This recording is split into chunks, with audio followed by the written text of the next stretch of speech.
شعبي يا أجمل ولد عم يشتم كل ليلة يظهر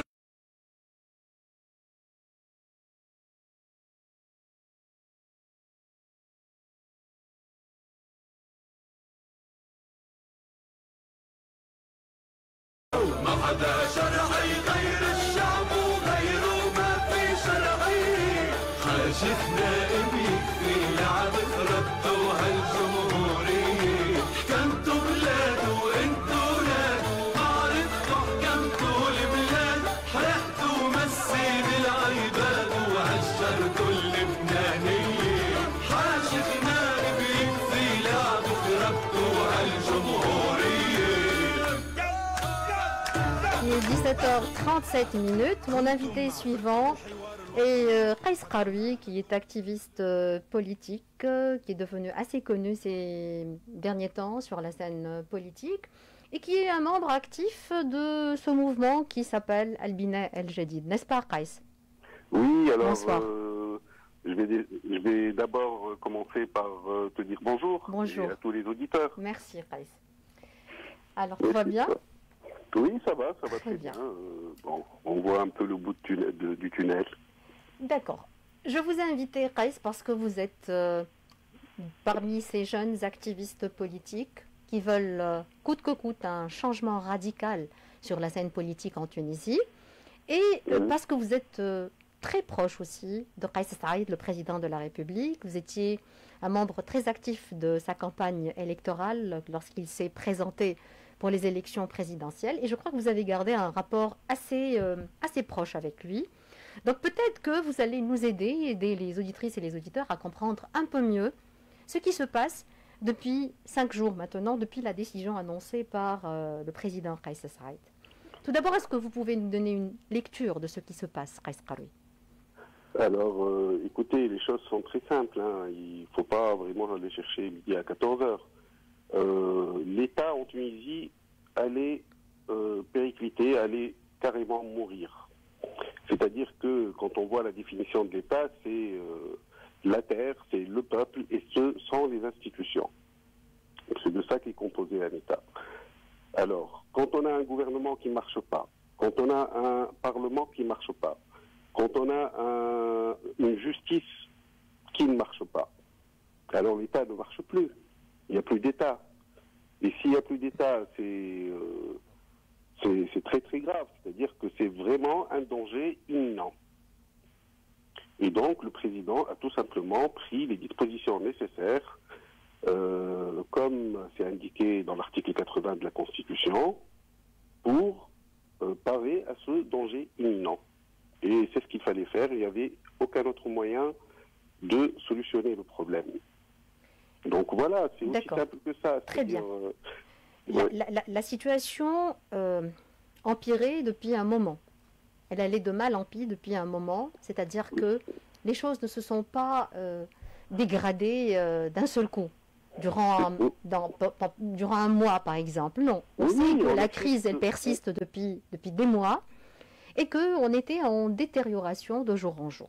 Est-ce que vous avez une idée si le président de la République, quand il a décidé de faire sa grande déclaration le dimanche au soir, il avait déjà préparé tous ses pas, il avait déjà une carte de route, parce qu'aujourd'hui, vous voyez, depuis 48 heures, je crois, après l'état d'étonnement, tout le monde était étonné, surpris par la décision le dimanche. Le lundi, il y avait presque un silence radio, il n'y avait pas tout à fait de réaction. À partir du mardi, mercredi, on a commencé à avoir des réactions et vous voyez que la plupart des partis politiques, la plupart des acteurs politiques aussi, des organismes même internationaux demandent une carte de route. Alors le président, quand il a pris sa décision et quand il a fait sa grande déclaration le dimanche, est-ce qu'il avait déjà une carte de route? Le président a bien sûr une carte de route et bien sûr qu'il n'a pas fait les choses. Écoutez, Qaïs Saïed, c'est pas une personne impulsive.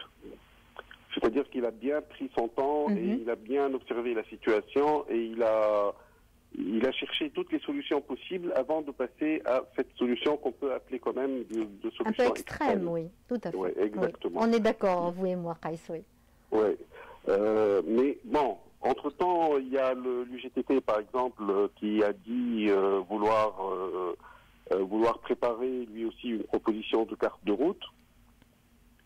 Et bon, il va y avoir quelque part une concertation pour présenter finalement une carte de route sur laquelle il y a un consensus quelque part. Bien sûr, ça ne peut pas être un consensus contre la volonté du peuple. Ça ne peut être que pour servir le peuple. D'accord. Est-ce qu'il y a des négociations, il y a des pourparlers, il y a des réunions qui se tiennent en ce moment? Bon, écoutez, là, je ne suis pas vraiment, c'est-à-dire, je ne peux pas répondre par l'affirmative, mais oui, je suppose que oui, bien sûr. Bien sûr. Mais il ne peut pas ne pas y avoir quelque part de coordination. Très bien, d'accord. Donc on doit s'attendre au prochain pas du président Kais Saied parce que jusque-là, on ne voit pas vraiment d'autres décisions à part le gel du Parlement, la levée de l'immunité et le limogeage Enfin, pas de tout le gouvernement. Justement, j'ai eu une question curieuse, Kais Qaroui. Un jour après, justement, le lundi, il y a un marsoum, donc un décret présidentiel publié, où le président de la République décide de limoger Hichem Mechichi, le chef du gouvernement, Hasna Ben Slimane, la ministre de la fonction publique et la ministre de la justice par intérim, et Brahim Bartechi, le ministre de la défense. Uniquement ces trois ministres. J'ai pas compris. C'est pas très lisible comme décision. Pourquoi ces trois ministres uniquement? Pourquoi pas la totalité du gouvernement? Et s'il ne veut pas limoger la totalité du gouvernement, pourquoi avoir limogé le ministre de la Défense, par exemple? Si vraiment il est en colère contre Hichem Mechichi, parce que c'est plus ou moins la cause de cet état actuel auquel nous sommes arrivés. Peut-être que Hasna Ben Slimane, je ne sais pas pourquoi il a limogé elle aussi. Donc il y a plein de questions qui se posent. Oui, parce qu'il y a des priorités. Alors maintenant, les premières priorités, ce sont la question sécuritaire et la justice, pour qu'elle fasse son boulot sans qu'il y ait aucune pression d'aucune sorte. Oui. Et bon, alors, le ministre de la Défense, ça, c'est lui qui pourra vous répondre à cette... Moi, je voudrais savoir, par exemple, qui est en train de remplacer le ministre de la Défense, le ministre de la Justice et le Premier ministre depuis le dimanche. Maintenant, nous sommes sans Premier ministre, sans ministre de Défense et sans ministre de Justice, n'est-ce pas? Oui, alors, bon, pour le chef du gouvernement, il a dit lui-même dans son discours, c'est que c'est lui qui va nommer le prochain Premier ministre, bon, on va appeler ça Premier ministre pour le moment, c'est-à-dire que c'est lui qui va prendre la responsabilité de l'exécutif. Pour la justice, il a dit qu'il va prendre la présidence du ministère public, oui, du ministère public. Oui, du ministère public. Donc c'est lui qui remplace le ministre de la Justice pour le moment. Oui.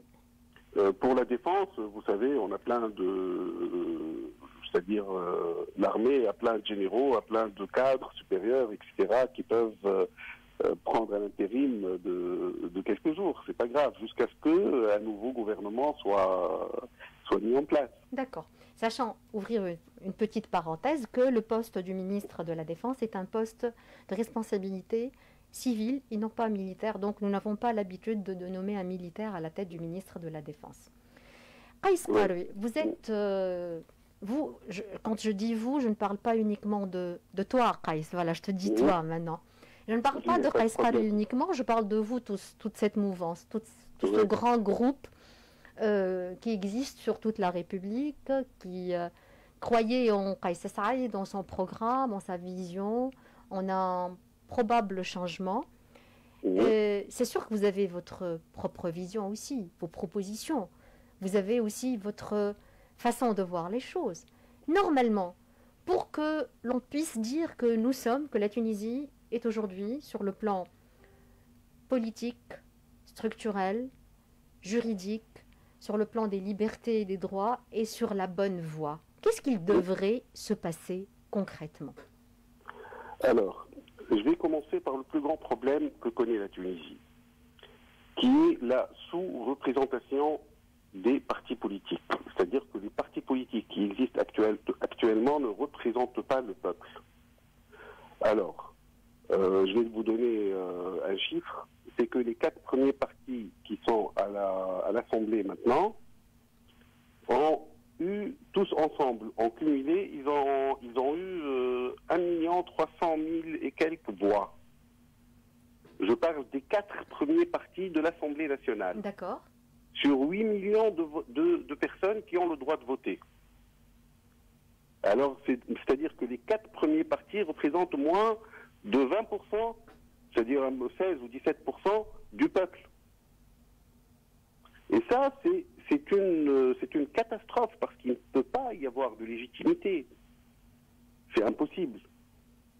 Et donc, c'est quoi la solution à votre avis? Alors nous, bien sûr, on propose depuis très longtemps, on propose depuis très longtemps notre programme qui est la construction par le bas, et on propose de faire participer le citoyen dans la vie politique d'une façon concrète.